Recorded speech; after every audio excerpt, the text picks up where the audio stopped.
അസ്സലാമു അലൈക്കും വറഹ്മത്തുള്ളാഹി വബറകാതുഹു. പ്രിയ ഹബീബിങ്ങളെ, എന്തൊക്കെയാണ്? എല്ലാവർക്കും സുഖം തന്നെയല്ലേ?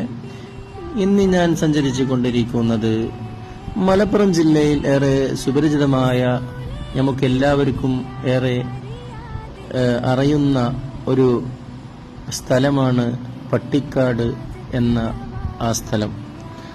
അത് കേരളത്തിലോ ഇന്ത്യയിൽ തന്നെ ആർക്കും ആ പേര് കേട്ടാൽ തന്നെ നമ്മളേവരും അത് ഓർക്കുന്നത് പട്ടിക്കാട് ജാമിയ നൂരിയ എന്നുള്ളതാണ്. പട്ടിക്കാട് റെയിൽവേ സ്റ്റേഷന്റെ അടുത്ത് തന്നെയാണല്ലോ പട്ടിക്കാട് ജാമിയ നൂരിയ. ഈ പട്ടിക്കാട് ജാമിയ നൂരിയ എത്തുന്നതിന്റെ ഏകദേശം 1 കിലോമീറ്റർ അകലെയാണ് ഇത് സ്ഥിതി ചെയ്യുന്നത്.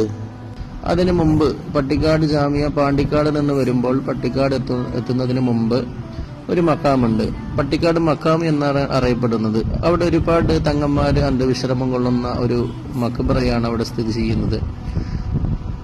ഏകദേശം 10-27ഓളം ആളുകൾ, ഒരു കുടുംബം തന്നെയാണ് അവിടെ അന്ത്യവിശ്രമം കൊള്ളുന്നതും. അതിന്റെ കൂടുതലായിട്ടുള്ള ചരിത്രങ്ങളൊന്നും എനിക്കറിയത്തില്ല. ആരെങ്കിലും അറിയുമെങ്കിൽ കമന്റിലൂടെ അതിന്റെ ചരിത്രങ്ങൾ വിശദീകരിക്കാവുന്നതാണ്. അല്ലാഹു സുബ്ഹാനഹു വ തആല മഹാരഥന്മാരായ പണ്ഡിതന്മാരെയൊക്കെ സന്ദർശിച്ച് അവരോട് സലാം പറയാനുള്ള തൗഫീഖ് നൽകട്ടെ. മാത്രവുമല്ല, അവരുടെ ഹദറത്തിലേക്ക് ഒരു ഫാത്തിഹ ഓതി അറിയ ചെയ്യാൻ നമുക്ക് എല്ലാവർക്കും തൗഫീഖ് നൽകട്ടെ. ഇൻഷാ അല്ലാഹ്. അസ്സലാമു അലൈക്കും.